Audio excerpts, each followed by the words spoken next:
Okay, so I've got the saw set up. The first thing I'm going to do is I'm going to square off one end of this board here.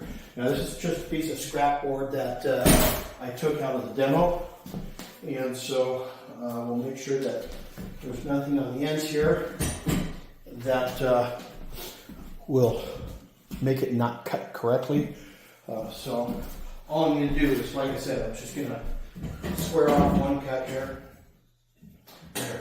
Let's put this over here. Let's do it this way.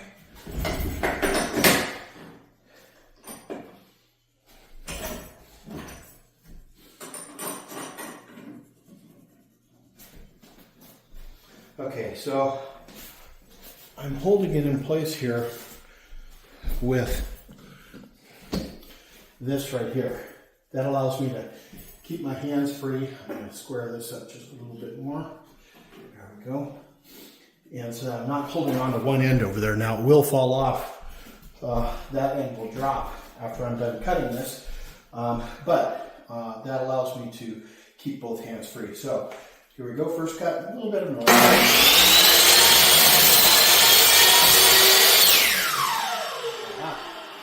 Problem. So just noticing that the motor and this do not play together. So we're going to have to move this over to the other side, which is fine. So put this over here.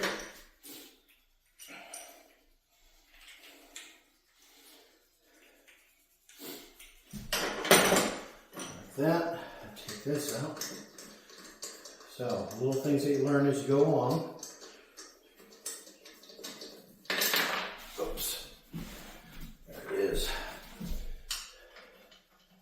So again, this helps you keep your hands free as you're making a cut. So let's see if this will go down far enough.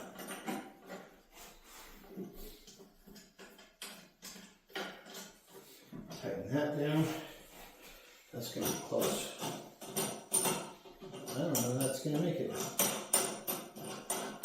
So if it doesn't, we'll just do this the other way. One nice thing is that this is a new blade. It cleans real quick.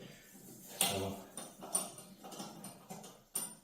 yeah, it's not going to work. So, I'm going to hold it in place with my right hand well out of the way of the blade. Alright,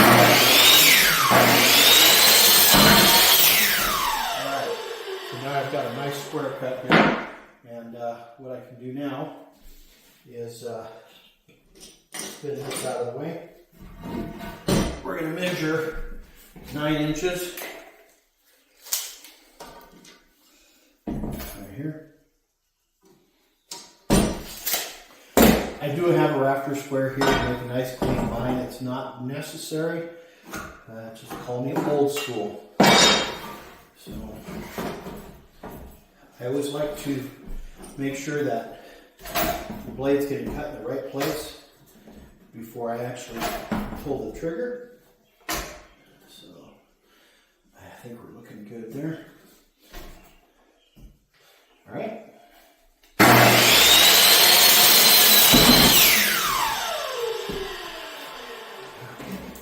Make sure it's 9 inches. 8 15/16. That'll do. So there we go. I'm going to go install this, make that little wall level again so it doesn't drive me nuts.